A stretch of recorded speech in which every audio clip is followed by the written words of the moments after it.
ಸ್ನೇಹಿತರೆ,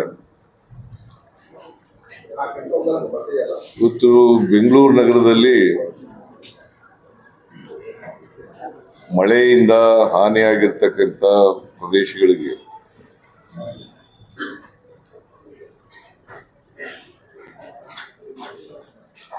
ನಾನು ಮತ್ತು D K. Shivakumar Bengaluru in charge minister, ಆಮೇಲೆ ಕೆ.ಜೆ. ಜಾರ್ಜ್,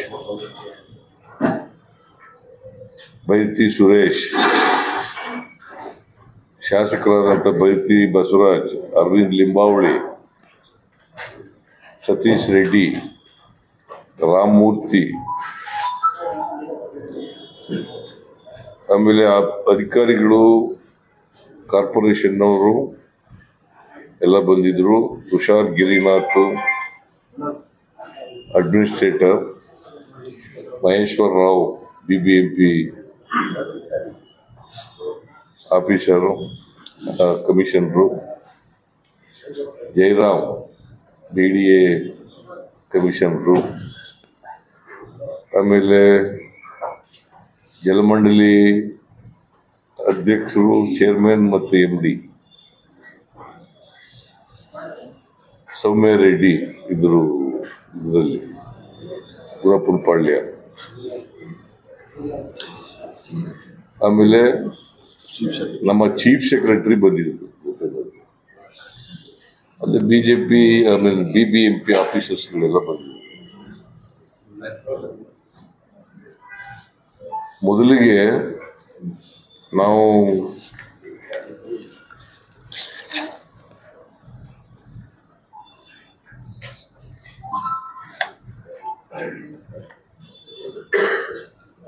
ಮಾನ್ಯತಾ ಟೆಕ್ ಪಾರ್ಕ್ ಬಳಿ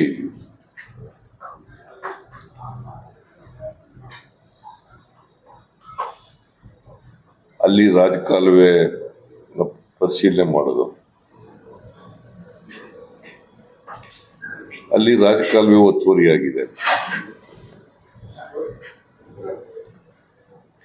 ಅದನ್ನ ಕೂಡಲೇ ತೆರವು ಮಾಡಿಸಿ ಅಂತ ಹೇಳಿದ್ದೀನಿ.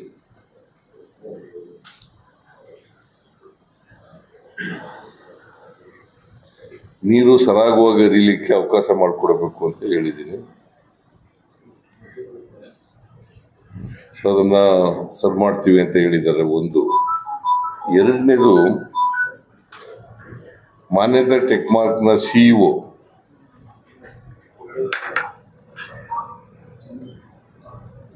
ಅವರು ತಮ್ಮ ಸ್ವಂತ ರಸ್ತೆಯಲ್ಲಿ ಚರಂಡಿ ನಿರ್ಮಿಸಿ ಅದನ್ನು ಪರಿಹಾರ ಮಾಡಿಕೊಡ್ತೀವಿ ಅಂತ ಹೇಳಿದ್ದಾರೆ. ಅಂದರೆ 90 ದಿನಗಳಲ್ಲಿ ಅದನ್ನು ಮಾಡಿಕೊಡ್ತೀವಿ ಅಂತ ಹೇಳಿದ್ದಾರೆ. 90 ಡೇಸ್ನಲ್ಲಿ ಅದಕ್ಕೆ ಪರಿಹಾರ ಮಾಡಿಕೊಡ್ತೀವಿ ಅಂತ ಹೇಳಿದ್ದಾರೆ. ಅದಕ್ಕೆ ಅವರು ಅಲ್ಲಿ ಇದ್ರು, ಸೊ ಅವರೇ ಸ್ವತಃ ಒಪ್ಕೊಂಡಿದ್ದಾರೆ. ಎರಡನೇ ಪಾಯಿಂಟ್ ನಾವು ನೋಡಿದ್ದು HBR ಬಡಾವಣೆ. HBR ಬಡಾವಣೆ ಅಲ್ಲಿ 5ನೇ ಹಂತದ ರಾಜಕಾಲುವೆ ಇದೆಯಲ್ಲ, ಅಲ್ಲಿ ಸಮಸ್ಯೆ ಇದೆ. ಅಲ್ಲಿ ಜನವಸತಿ ಮನೆಗಳಿಗೆಲ್ಲ ನೀರೆಲ್ಲ ನುಗ್ಗಿದೆ. ಅಲ್ಲಿ ರಾಜಕಾಲುವೆಗೆ ತಡೆಗೋಡೆ ನಿರ್ಮಾಣ ಆಗ್ತಾ ಇದೆ.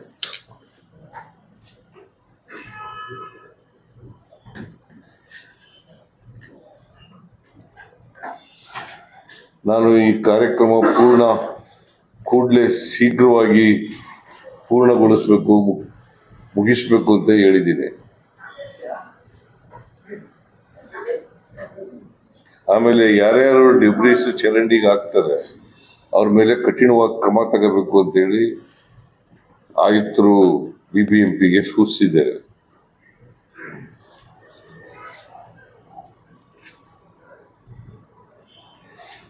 ಆಮೇಲೆ BDA ಜಾಗದಲ್ಲಿ ರಸ್ತೆ ನಿರ್ಮಾಣ ಮಾಡಿ ಒತ್ತುವರಿಗಳನ್ನ ಮುಲಾಜಿಲ್ಲದೆ ತೆರವುಗೊಳಿಸಬೇಕು ಅಂತ ಹೇಳಿದ್ದೀನಿ.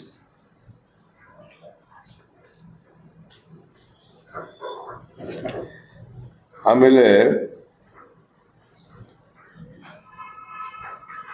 ಸಾಯಿ ಲೇಔಟ್ ಹೋಗಿದ್ದೆ. ಸಾಯಿ ಲೇಔಟ್ ಅದೇನಾಗಿದೆ, ತಗ್ಗು ಪ್ರದೇಶದಲ್ಲಿದೆ ಜಾಗ.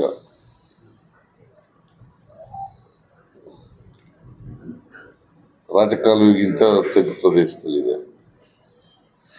ಸೊ ಹಾಗಾಗಿ ಮಳೆ ಜಾಸ್ತಿ ಬಂದಾಗೆಲ್ಲ ಅದು ಸಮಸ್ಯೆ ಉಂಟಾಗ್ತದೆ.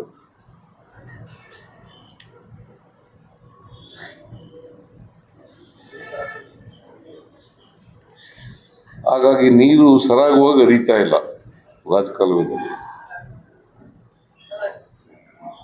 ಕಾರಣ ಯಾಕಪ್ಪ ಅಂತಂದ್ರೆ, ಆ ರೈಲ್ವೆ ಬ್ರಿಡ್ಜ್ ಹತ್ರ 2 ವೆಂಟ್ ಇದಾವಲ್ಲ, ಆ ವೆಂಟು ಅಗಲಾಗಿಲ್ಲ, ಬಹಳ ಚಿಕ್ಕದಾಗಿದ್ದಾವೆ. ಅದರಿಂದ ಅವು ದೊಡ್ಡದು ಮಾಡಬೇಕಾಗ್ತದೆ. ಅದನ್ನ ದೊಡ್ಡದು ಮಾಡಿದ್ರೆ ನೀರು ಸಲೀಸಾಗಿ ಹರ್ಕೊಂಡು ಹೋಗ್ತದೆ, ಮತ್ತೆ ನೀರು ವಾಪಸ್ ಬರೋದು, ಹಿಂದಕ್ಕೆ ಬರೋದು ಕೂಡ ತಪ್ಪಲಿಕ್ಕೆ ಸಾಧ್ಯ ಆಗ್ತದೆ.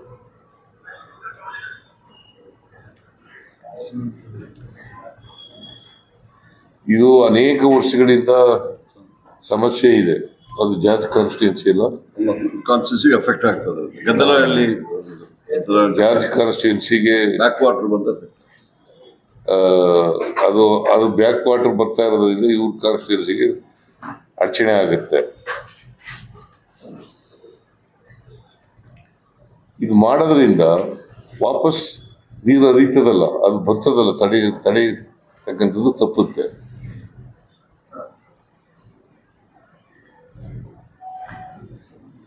ಆಮೇಲೆ ಈ ಸಾಯಿ ಲೇಔಟ್ ನಲ್ಲಿ ಮನೆಗಳಿಗೆ ನೀರು ನುಗ್ಗುತ್ತಲ್ಲ, ಅವು ತಪ್ಪಲಿಕ್ಕೆ ಸಾಧ್ಯ ಆಗ್ತದೆ.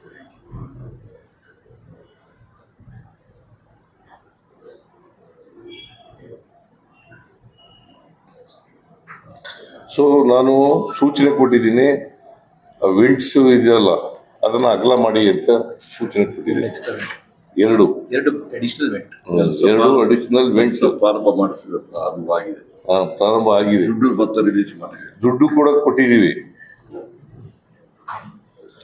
ಆಮೇಲೆ ರೈಲ್ವೆ ಇಲಾಖೆಗೆ ಕೊಡಬೇಕಾಗಿರ್ತಕ್ಕಂಥ ಡಿಪಾಸಿಟ್ ಮಾಡಬೇಕಾಗಿದ್ದ ದುಡ್ಡನ್ನು ಕೂಡ ಡಿಪಾಸಿಟ್ ಮಾಡಿ ಅಂತ BBMP ಅವರಿಗೆ ಹೇಳಿದ್ದೀನಿ.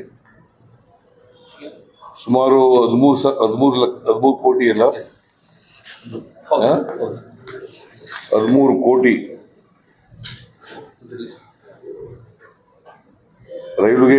ರೈಲ್ವೆಗೆ ಇಲಾಖೆಗೆ ಡಿಪಾಸಿಟ್ ಮಾಡೋದು 3 ಕೋಟಿ ಚಿಲ್ಲರೆ. ಕಾಮಗಾರಿ ವೆಚ್ಚ ಎಲ್ಲ ಸೇರಿ 13 ಕೋಟಿ ರೂಪಾಯಿನ BBMP ಕೂಡಲೇ ಕೊಡಬೇಕು. ಈಗಾಗಲೇ 6 ಕೋಟಿ ರೂಪಾಯಿ ಕೆಲಸ ಆಗಿದೆ.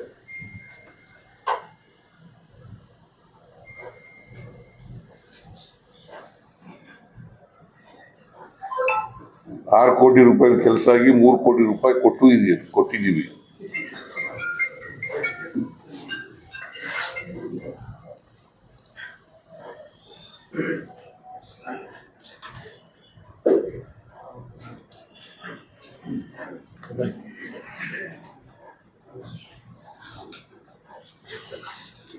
ಮತ್ತೆ ಅಲ್ಲಿ ನೋಡ್ಕೊಂಡು ಮಹದೇವಪುರಕ್ಕೆ ಹೋಗಿದ್ದು. ಮಹದೇವಪುರದಲ್ಲಿ MLA ಇದ್ರು, ಎಕ್ಸ್ ಮಿನಿಸ್ಟ್ರು ಅರವಿಂದ್ ಲಿಂಬಾವಳಿ.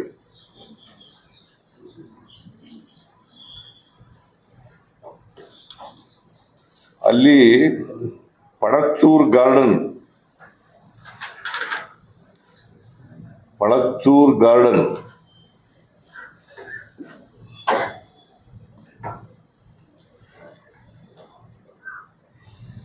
ಅಲ್ಲಿ ನೀರು ಹರಿಲಿಕ್ಕೆ ಸರಾಗವಾಗಿ ಹೋಗ್ಲಿಕ್ಕೆ ತೊಂದರೆಯಾಗಿ ಪದೇ ಸಮಸ್ಯೆ ಆಗ್ತದೆ ಮಳೆ ಬಂದಾಗಿಲ್ಲ. ರಸ್ತೆ ಮೇಲೆ ಸುಮಾರು 4 ಅಡಿ ನೀರಷ್ಟು ನಿಂತ್ಕೊಳ್ತದೆ.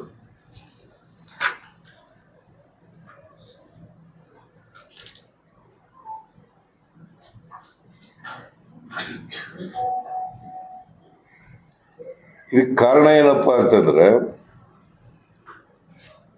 ರೈಲ್ವೆ ಲೈನ್ ಇದೆಯಲ್ಲ, ಅದ್ರ ಕೆಳಗಡೆ ಅಗಲ ಕೇವಲ 30 ಅಡಿ ಇದೆ. ಸೊ ಇನ್ನೂ 30 ಅಡಿ ವಿಸ್ತರಣೆ ಮಾಡಿದ್ರೆ ಈ ಸಮಸ್ಯೆ ಬಗೆಹರಿಲಿಕ್ಕೆ ಸಾಧ್ಯ ಆಗ್ತದೆ.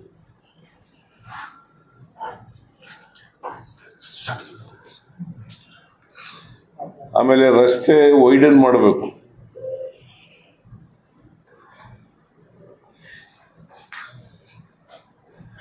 ಮತ್ತೆ ಇವೆಲ್ಲ ಕೆಲಸಗಳು ಪ್ರಾರಂಭ ಆಗಿದ್ದಾವೆ. ಸುಮಾರು 80% ಅಷ್ಟು ಕೆಲಸ ಮುಗಿದಿದೆ. ಇನ್ನ 20% ಕೆಲಸ ಮುಗಿಬೇಕಾಗಿದೆ.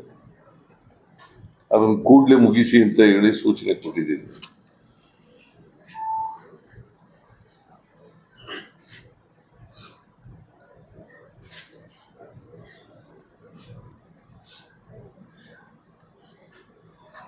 ಸೊ ಇನ್ನು 45 ದಿನಗಳೊಳಗಡೆ ಮುಗಿಸ್ಬೇಕು ಅಂತೇಳಿ ಅವ್ರಿಗೆ ಟೈಮ್ ಬೌಂಡ್ ಆಗಿ ಕೆಲಸ ಮಾಡಬೇಕು ಅಂತ ಹೇಳಿದ್ದೀನಿ. ಪೂರ್ಣ ಕೆಲಸ 45 ದಿನಗಳೊಳಗಡೆ ಮುಗಿಬೇಕು. ಉಳಿದಿರೋಂಥ ಎಲ್ಲ ಕೆಲಸನೂ ಕೂಡ ಮುಗಿಬೇಕು ಅಂತ ಸೂಚನೆ ಕೊಟ್ಟಿದ್ದೀನಿ. ಮತ್ತೆ ಹೊಸ ತಂತ್ರಜ್ಞಾನ ಇದೆಯಲ್ಲ,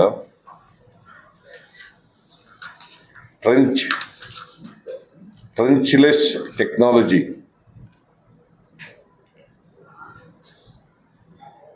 ಅದನ್ನ ಬಳಸಿ ಮಾಡ್ತಾ ಇದ್ದಾರೆ ಕೆಲಸನ. ಟ್ರಂಚ್ಲೆಸ್ ಟೆಕ್ನಾಲಜಿ ಅದನ್ನು ಬಳಸಿ ಮಾಡ್ತಾ ಇದ್ದಾರೆ. ಕಾಫಿ ನೀನು ನಾನೊಬ್ಬರಿಗೆ ತಂದು ಕೊಡ್ತೀನಿ.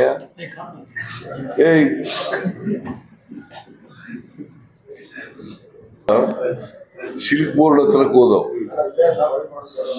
ಸಿಲ್ಕ್ ಬೋರ್ಡ್ ಹತ್ರ ಒಂದು ಸಮಸ್ಯೆ ಇದೆ. ಹಿಂದೇನೂ ಹೋಗಿದ್ದೆ ನಾನು, ಈ ಸಾರಿನೂ ಹೋಗಿದ್ದೆ. ಟ್ರೆಂಚ್ಲೆಸ್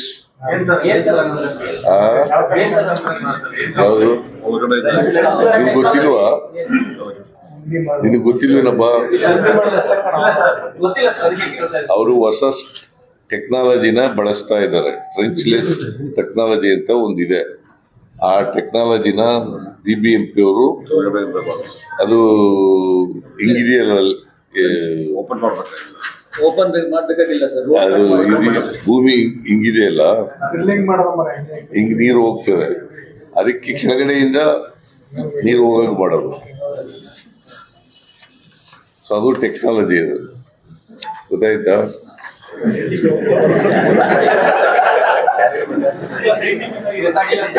ಹಿಂಗೆ ಇದು ಭೂಮಿ ಹಿಂಗಿದೆ, ನೀರು ಹಿಂಗ್ ಹೋಗಲ್ಲ, ಅದಕ್ಕೆ ಕೆಳಗಡೆಯಿಂದ ಹೋಗಕ್ ಮಾಡೋದು. ಅದು ಹೊಸ ಟೆಕ್ನಾಲಜಿ. ಹಿಂಗ ಹೋಗಕ್ಕಾಗಲ್ವಲ್ಲ.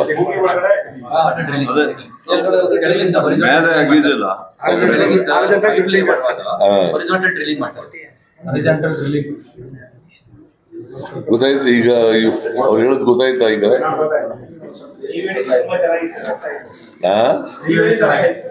ನಾನು ಹೇಳದ್ದು ಬಹಳ ಪ್ರಾಕ್ಟಿಕಲ್ ಆಗಿರುತ್ತೆ, ಅವರು ಟೆಕ್ನಿಕಲ್ ಆಗಿ ಹೇಳ್ತಾ ಇದ್ದಾರೆ.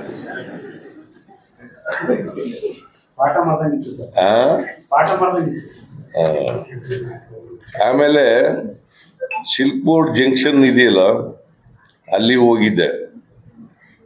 ಅಲ್ಲಿ 4 ಕಡೆಗಳಿಂದ ನೀರು ಬರ್ತದೆ. ಮಡಿವಾಳ ಕಡೆಯಿಂದ 2 ಕಾಲುವೆಗಳು, ಆಮೇಲೆ ಬೈರ್ಸಂದ್ರ ಕಡೆಯಿಂದ 2 ಕಾಲುವೆ, ಅವೆಲ್ಲ ಸೇರ್ಕೊಂಡು HSR ಲೇಔಟ್ಗೆ ಹೋಯ್ತವೆ.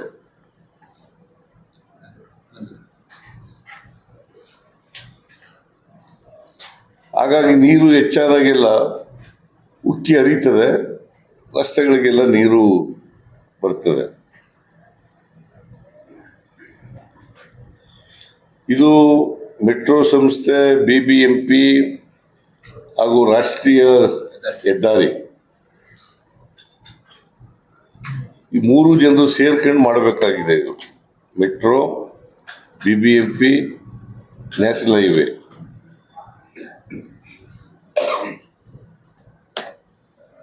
ಅಲ್ಲಿ ಸತೀಶ್ ರೆಡ್ಡಿ ಏನ್ ಹೇಳ್ತಾರೆ ಅಂತಂದ್ರೆ, ಒಂದು ಟನಲ್ ಮಾಡಿದ್ರೆ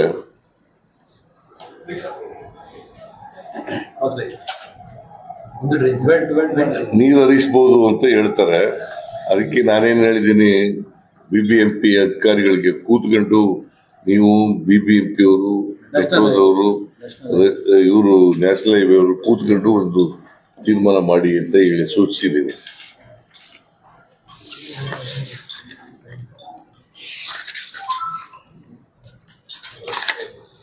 ಆಮೇಲೆ ಅಲ್ಲಿಂದ ಗುರಪ್ಪನ ಪಾಳ್ಯ,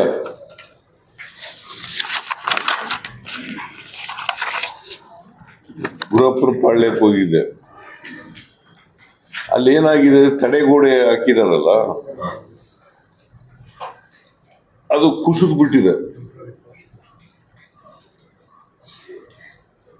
ಕುಸಿದು ಮನೆಗಳಿಗೆಲ್ಲ ನೀರು ನುಗ್ಬಿಟ್ಟಿದೆ.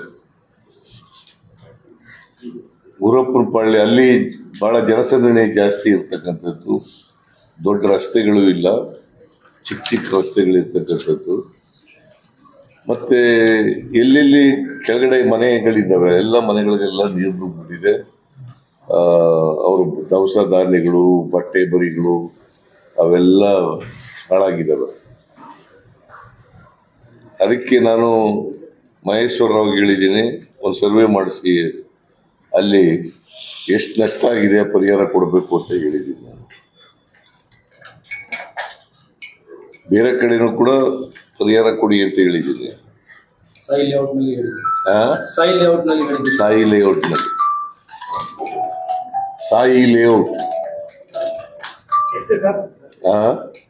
ಇಲ್ಲ, ಸರ್ವೆ ಮಾಡಿಸಿ ಎಷ್ಟು ನಷ್ಟ ಆಗಿದೆ ಅಷ್ಟು ಪರಿಹಾರ ಕೊಡಿ ಅಂತ ಹೇಳಿದೆ.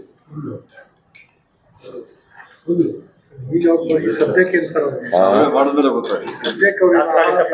ಅವರು 1 ಲಕ್ಷ ರೂಪಾಯಿ ಕೇಳ್ತಾ ಇದ್ದಾರೆ. 1 ಲಕ್ಷ ರೂಪಾಯಿ. ಅದಕ್ಕೆ ನಾನು ಹೇಳಿದೆ, 1 ಲಕ್ಷ ಕೊಡ್ಬೇಕಾ, 50,000 ಕೊಡ್ಬೇಕಾ, 75,000 ಕೊಡ್ಬೇಕಾ, 60,000 ಕೊಡ್ಬೇಕಾ, ಸರ್ವೆ ಮಾಡಿಸ್ರಿ, ಏನೇನು ನಷ್ಟ ಆಗಿದೆ ಅವ್ರು ತಿಳ್ಕೊಂಡು ಕೂಡಲೇ ಸರ್ವೆ ಮಾಡಿಸಿ ಅಂತ ಹೇಳಿದ್ದೀನಿ. ಕೂಡಲೇ ಸರ್ವೆ ಮಾಡಿಸಿ ಅವ್ರಿಗೆ ಪರಿಹಾರ ಕೊಡಬೇಕು. ಸಾಯಿ ಲೇಔಟ್ನಲ್ಲೂ ಕೂಡ ಅದೇ ಥರ ಮಾಡಬೇಕು. ಎಲ್ಲೆಲ್ಲಿ ಮನೆಗೆ ನೀರು ನುಗ್ಗಿದೆ ಅಲ್ಲೆಲ್ಲ ಅದನ್ನ ಮಾಡಬೇಕು ಅಂತ ಹೇಳಿದ್ದೀನಿ. ಎಲ್ಲೆಲ್ಲಿ ಮನೆಗೆ ನೀರು ನುಗ್ಗಿದೆ ಅಂತ ಹೇಳಿಲ್ವೇನ್ರಿ? ಸಿಟಿ ಪೂರಾ ಅಂತಂದ್ರೆ ಮನೆಗೆ ನೀರು ನುಗ್ಗಿದ್ರಲ್ವಾ, ನಷ್ಟ ಆಗೋದು ನಿನಗೆ. ದವಸ ಧಾನ್ಯ ನಷ್ಟ ಆಗೋದು, ಬಟ್ಟೆ ನಷ್ಟ ಆಗೋದು, ನೀರು ನುಗ್ಕೊಂಡು ಅಲ್ಲಿ ಜೀವನ ಮಾಡೋಕ್ಕಾಗದ ಪರಿಸ್ಥಿತಿ ನಿರ್ಮಾಣ ಆಗೋದು ತಾನೆ.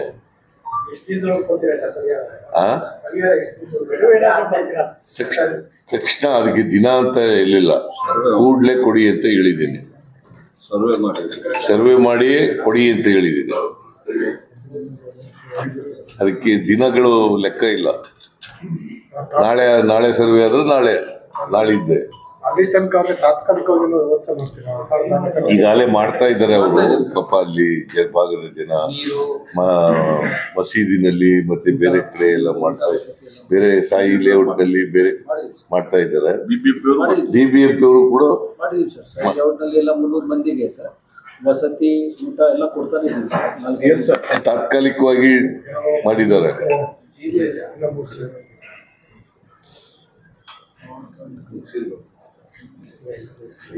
ಆಮೇಲೆ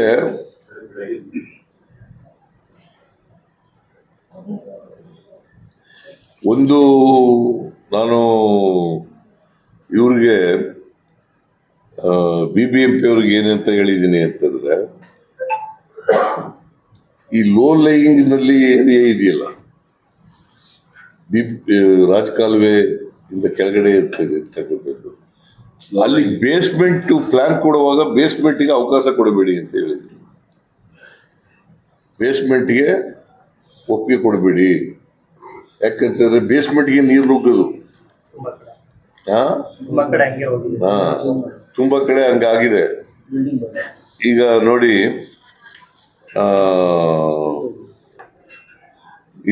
ಇದು ಒಂದು ಕಡೆ ಏನಾಗಿದೆ, BTM ಲೇಔಟ್ ನಲ್ಲಿ ವಿದ್ಯುತ್ ಹರಿದು ಪಾಪ ಬೇಸ್ಮೆಂಟ್ ನಲ್ಲಿ ನೀರು ತೆಗೆದು ಇದು ಮಾಡಕ್ ಹೋಗಿದ್ದಾರೆ. ಅಲ್ಲಿ ಏನಾಗಿದೆ, ಇಬ್ರು ಸತ್ತೋಗಿದ್ದಾರೆ. ಬೇಸ್ಮೆಂಟ್ ನಲ್ಲಿ ವಿದ್ಯುತ್ ಹರಿದು ಇಬ್ರು ಸತ್ತೋಗ್ಬಿಟ್ಟಿದ್ದಾರೆ. ಅದಕ್ಕೆ ಇನ್ನು ಮುಂದೆ ಬೇಸ್ಮೆಂಟ್ ಮಾಡಕ್ಕೆ ಅವಕಾಶ ಕೊಡ್ಕೊಡೋದು. ಲೋ ಲೈಯಿಂಗ್ ಏರಿಯಾದಲ್ಲಿ, not in all, low lying area. ಹಂಗ್ ಬರ್ಕೊಳ್ಳಿ. ಆಮೇಲೆ ಹಿಂಗೆ ಇಲ್ಲಿ ಬರ್ಬಿಟ್ಟಿದೆ ಆಮೇಲೆ ತಗ್ಗು ಪ್ರದೇಶ, ಲೋ ಲೇಯಿಂಗ್ ಏರಿಯಾ.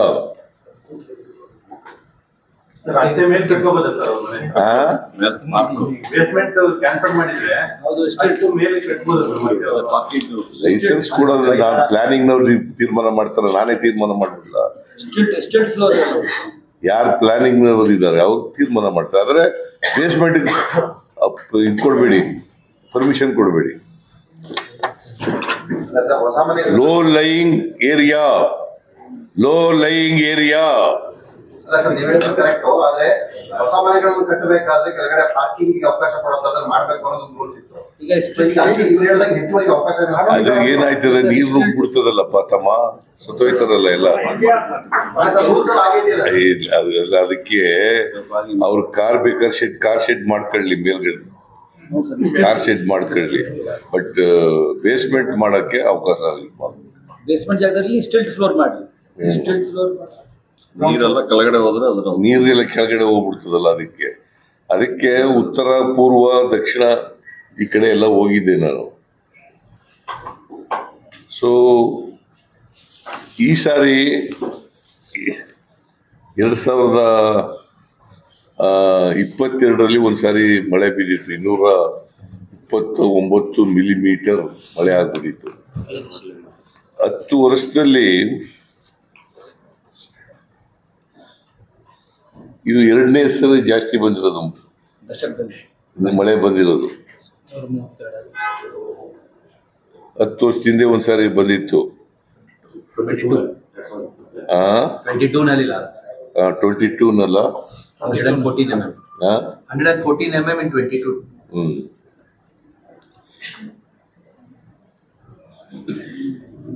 ಆಮೇಲೆ ಈ 19/5/2025 ಮಧ್ಯರಾತ್ರಿ ಮಳೆ ಬಂದಿದೆ 12 ಗಂಟೆ ಮೇಲೆ.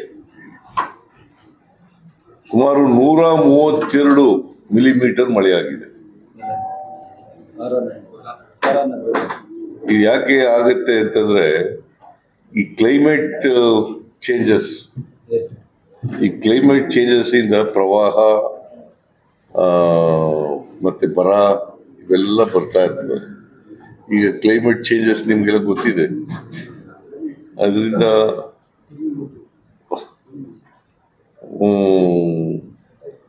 ಮಾಡಿದೆ. ಬಟ್ ಬಹಳ ಬೆಂಗಳೂರಿನಲ್ಲಿ ನಾನು ಆಗಲೇ ಮೊನ್ನೆ ಹೇಳಿದೆ 210 ತಗ್ಗು ಪ್ರದೇಶಗಳಿದ್ದಾವೆ. ಆ ತಗ್ಗು ಪ್ರದೇಶಗಳಲ್ಲಿ 166 ಸೂಕ್ಷ್ಮ, ಅತಿ ಸೂಕ್ಷ್ಮ ಅಂತ ಎಲ್ಲ ಗುರುತು ಮಾಡಿದ್ದಾರೆ. 166 ಕಾರ್ಯನಿರ್ವಹಿಸಿದ್ದಾರೆ. ಇನ್ನು 44 ಅದರಲ್ಲೂ ಕೂಡ 24 ಕೆಲಸ ಪ್ರಾರಂಭ ಮಾಡಿದ್ದಾರೆ. ಸೊ ಇದರಿಂದ ಈ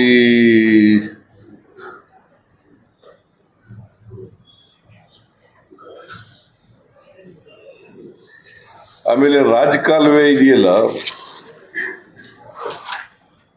ಸುಮಾರು 860 ಕಿಲೋಮೀಟರ್ ರಾಜಕಾಲುವೆ ಇದೆ ಬೆಂಗಳೂರಿನಲ್ಲಿ. ರಾಜಕಾಲುವೆ ಸುಮಾರು 860 ಕಿಲೋಮೀಟರ್ ರಾಜಕಾಲುವೆ ಇದೆ. 491 ಕಿಲೋಮೀಟರ್ ರಾಜಕಾಲುವಿನಲ್ಲಿ ಲೈನಿಂಗ್ ಕೆಲಸ ಎಲ್ಲ ಮುಗಿದಿದೆ.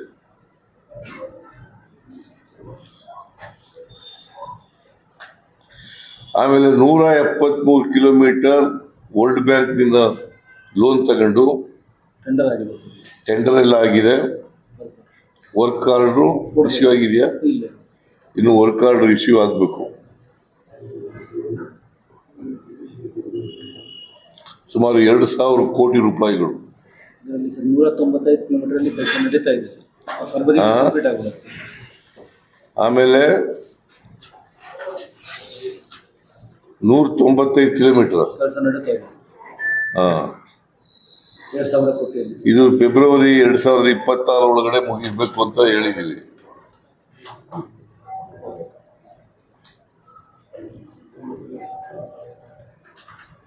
$195 ಕಿಲೋಮೀಟರ್ ರಸ್ತೆ ನಡೀತಾ ಇದೆ.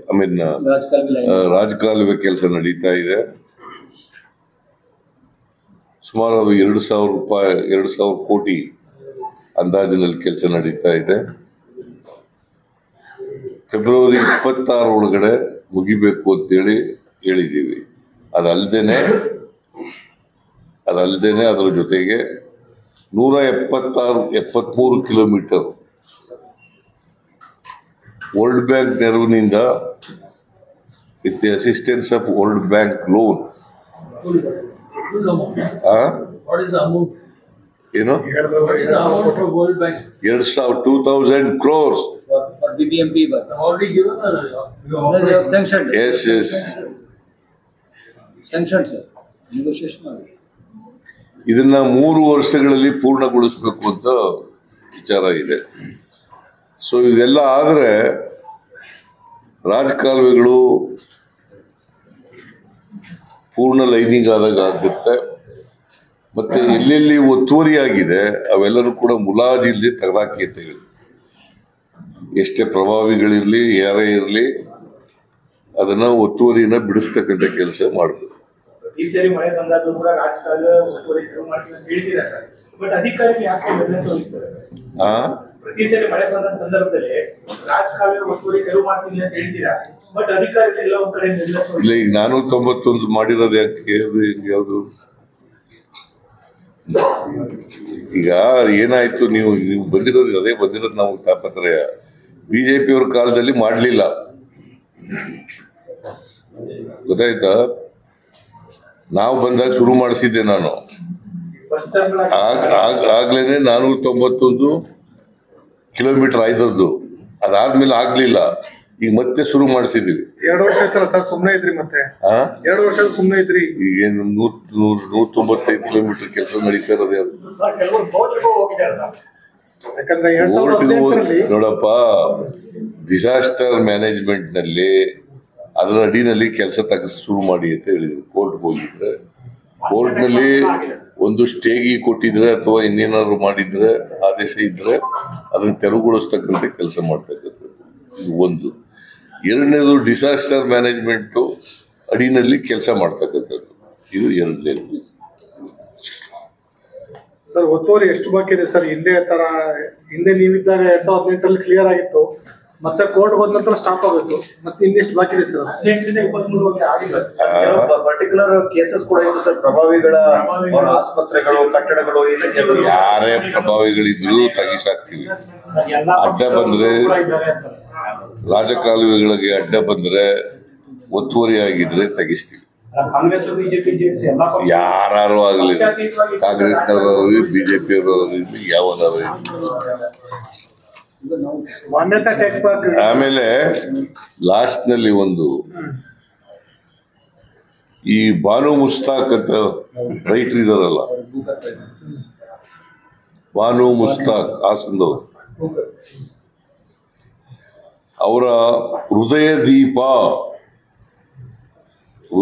ದೀಪ ಕೃತಿಗೆ ಬೂಕರ್ ಪ್ರಶಸ್ತಿ ಬಂದಿದೆ. 2025ನೇ ಸಾಲಿಗೆ ಕೊಡ್ತಕ್ಕಂಥ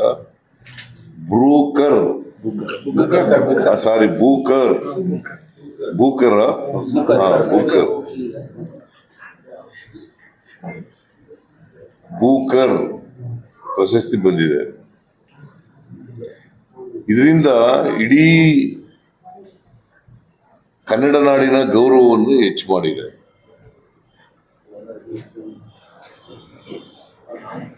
ಹಿಂದೆ 2008ರಲ್ಲಿ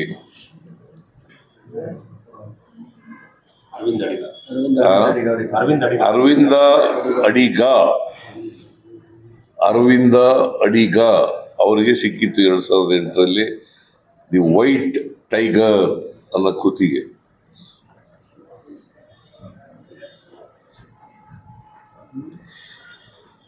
ಅರವಿಂದ ಅಡಿಗ ಅವರ ನಂತರ 2ನೇ ಬೂಕರ್ ಪ್ರಶಸ್ತಿ ಸಿಕ್ಕಿರ್ತಕ್ಕಂಥದ್ದು ಬಾನು ಮುಷ್ತಾಕ್ ಅವರಿಗೆ 2025. ಇಡೀ ದೇಶದಲ್ಲಿ 5 ಪ್ರಶಸ್ತಿಗಳು ಬಂದಿದ್ದಾವೆ ಇಲ್ಲಿವರೆಗೆ. ಇವರು 6ನೇವರು.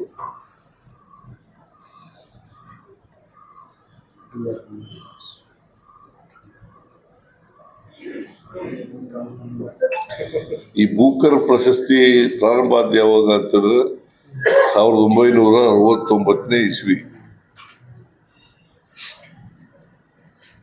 1969ನೇ ಇಸ್ವಿನಲ್ಲಿ ಪ್ರಶಸ್ತಿ ಪ್ರಾರಂಭ ಆಯಿತು. ಇಂಥ ಪ್ರಶಸ್ತಿ ಕನ್ನಡ ಭಾಷೆಗೆ ಬಂದಿರತಕ್ಕಂಥದ್ದು ನಮಗೆಲ್ಲ ಹೆಮ್ಮೆಯ ವಿಷಯ ಅಂತೇಳಿ ಎಲ್ಲ ಕನ್ನಡಿಗರು, ಕನ್ನಡ ಅಭಿಮಾನಿಗಳು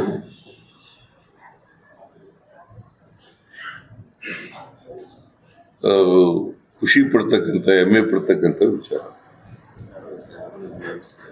ಲಂಕೇಶ್ ಪತ್ರಿಕೆಯಲ್ಲಿ ಬರಹಾಗಾರ್ತಿ. ಹೌದೌದು, ಲಂಕೇಶ್ ಪತ್ರಿಕೆಯಲ್ಲಿ ಬರೀತಾ ಇದ್ರು ಬಾನು ಮುಸ್ತಾಕ್.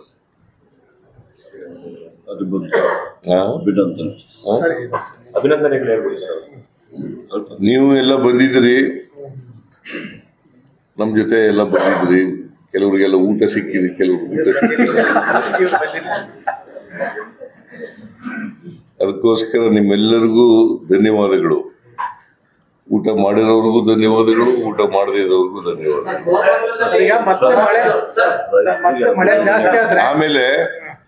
ಆಮೇಲೆ ಈ ಇದರಲ್ಲಿ ಇಬ್ರು ಸತ್ತೋಗಿದಾರಲ್ಲ,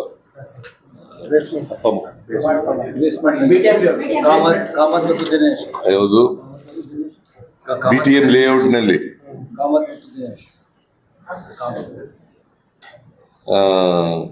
63 ವರ್ಷದವರು ಒಬ್ರು, ಆಮೇಲೆ 12 ವರ್ಷದವರು ಒಬ್ರು. ಈ ವಿದ್ಯುತ್ ಶಕ್ತಿ ಇದರಿಂದ ಸತ್ತೋಗಿದ್ದಾರೆ. ಅವರಿಗೆ ಕಾರ್ಪೊರೇಷನ್ ಇಂದ 5 ಲಕ್ಷ ರೂಪಾಯಿ ಕೊಟ್ಟಿದೆ. ನಾನು ಇವತ್ತು ನಮ್ಮ ಜೊತೆ ಜಾರ್ಜ್ ಬಂದಿದ್ರಲ್ಲ, ನೀವು KEB ಅವರು ಬೆಸ್ಕಾಂ ಇಂದ 5 ಲಕ್ಷ ಕೊಡಿ ಅಂತ ಹೇಳಿದ್ರು. ನೋಡಪ್ಪ, ಕೊಡಿ.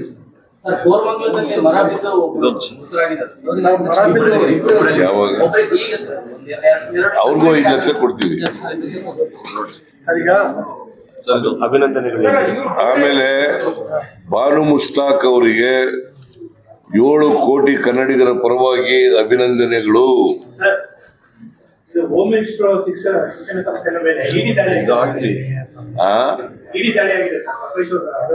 ಈಗ ನನಗೆ ಪೂರ್ಣ ಡೀಟೇಲ್ಸ್ ಗೊತ್ತಿಲ್ಲ, ಬಟ್ ಆದರೂ ಕೂಡ ಇಡಿ ದಾಳಿ ಮಾಡಿದೆ. ನಿನ್ನೆ ತಾನೇ ನಾವು ಸುಮಾರು 1,11,111 ಜನರಿಗೆ, ಬಡವರಿಗೆ ಹಕ್ಕುಪತ್ರಗಳನ್ನು ಕೊಟ್ಟಿದ್ವಿ. ತಾಂಡಗಳಲ್ಲಿ ವಾಸ ಮಾಡೋರು, ಹಟ್ಟಿಗಳಲ್ಲಿ ವಾಸ ಮಾಡೋರು, ಮಜರೆಗಳಲ್ಲಿ ವಾಸ ಮಾಡೋರು, ಆಡಿಗಳಲ್ಲಿ ವಾಸ ಮಾಡೋರು, ಅವ್ರಿಗೆಲ್ಲ ಕೊಟ್ಟಿದ್ದೀವಿ. ಈಗ ಈ ಇನ್ಸ್ಟಿಟ್ಯೂಷನ್ನು ಪ್ರಾರಂಭ ಆಗಿ ಭಾಳ ವರ್ಷ ಆಯಿತು. ಇದನ್ನ ಪರಮೇಶ್ವರ್ ಅವ್ರ ತಂದೆ ಗಂಗಾಧರಯ್ಯ ಅವರೇ ಪ್ರಾರಂಭ ಮಾಡಿದ್ದು. ಪರಮೇಶ್ವರ್ ಅವರು ಗೃಹ ಮಂತ್ರಿಗಳು. ಅವರು ಒಬ್ಬ ದಲಿತ ನಾಯಕರು, ಕರ್ನಾಟಕದಲ್ಲಿ ಪ್ರಮುಖ ನಾಯಕರು. ಅವ್ರ ಮೇಲೆ ನನಗೆ ಅನ್ಸುತ್ತೆ ಸೇಡನ್ ರಾಜಕೀಯ ಮಾಡಿದ್ದಾರೆ ಅಂತ ಅನ್ಸುತ್ತೆ.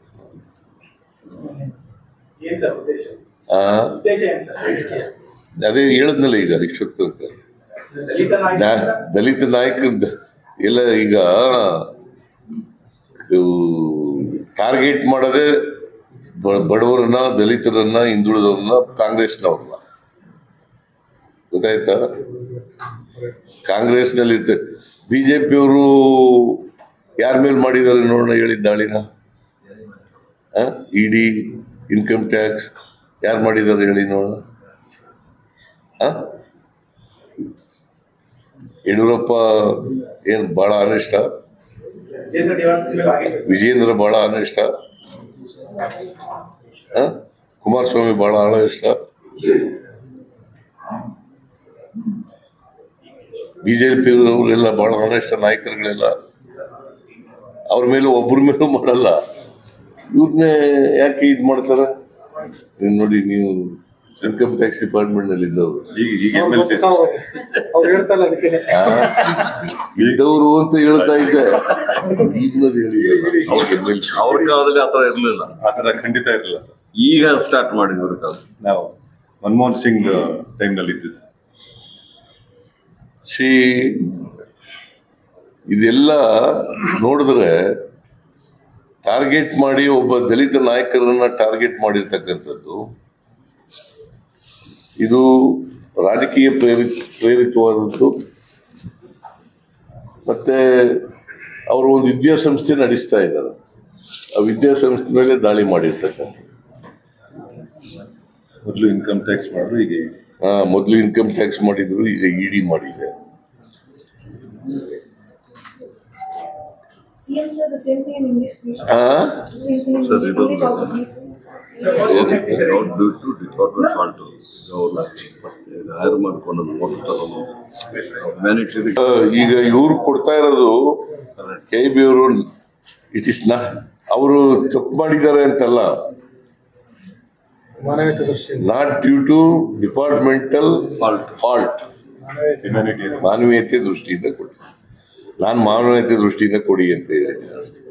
ಸರ್, ಈಗ ನೀವು ಎಲ್ಲಾ ಕಡೆ ಭೇಟಿ ಮಾಡಿ ಬಂದ್ರಿ. ಕಳೆದ ಬಾರಿ ಹೇಳಿದ್ರಿ, ಈಗ ನಾಗವಾರ ಇರ್ಬೋದು ಅಥವಾ ಮಾನ್ಯತಾ ಟೆಕ್ ಪಾರ್ಕ್ ಇರ್ಬೋದು, ಹಿಂದೆ ಹೋದಾಗಲೂ ಇದೇ ಕಂಪ್ಲೇಂಟ್ ಹೇಳಿದ್ರಿ, ಇನ್ನೂ ಸಹ ಸಮಸ್ಯೆ ಬಗೆಹರಿದಿಲ್ಲ. ನಾನು ಅದನ್ನೇ ಪುನಃ ಬೇರೆ ತರ ಪ್ರಶ್ನೆ ಕೇಳ್ತಾ ಇದ್ದೆ. ಮೊದಲು ಕೇಳಿದ್ರು ಬಹಳ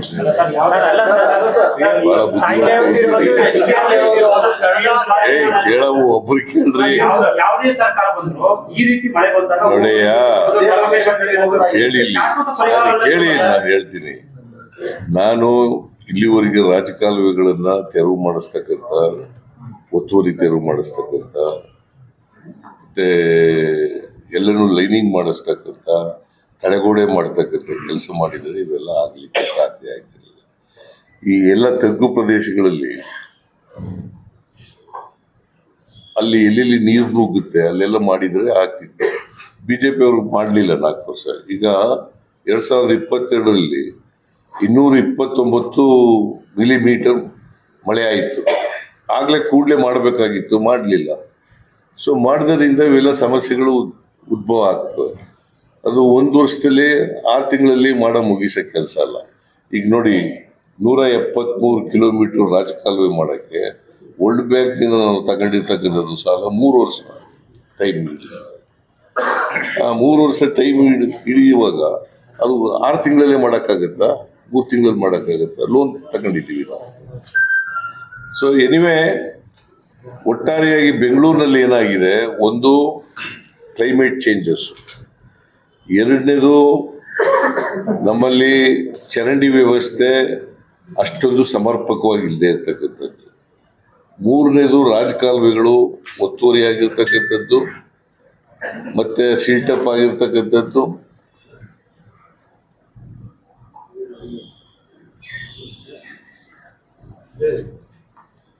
ಈ ಕಾರಣಗಳಿಂದ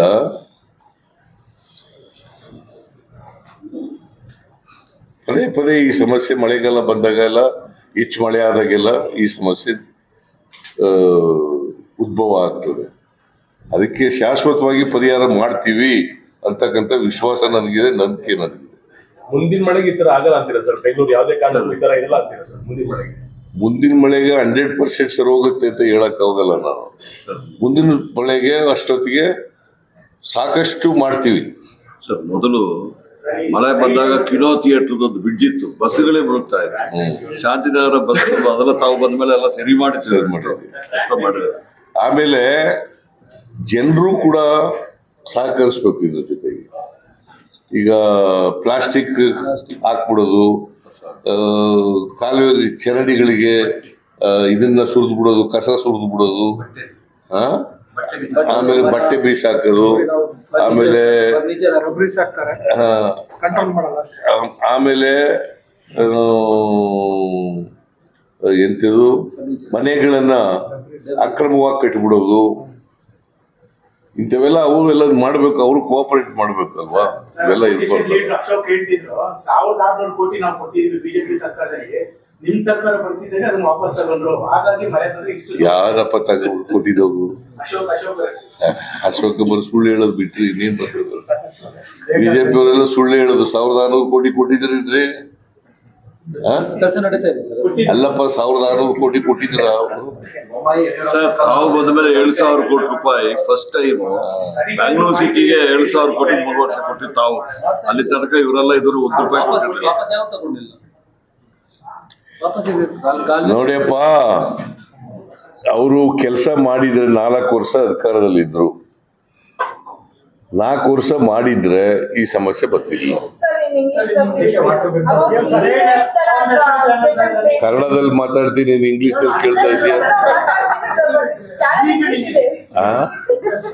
English.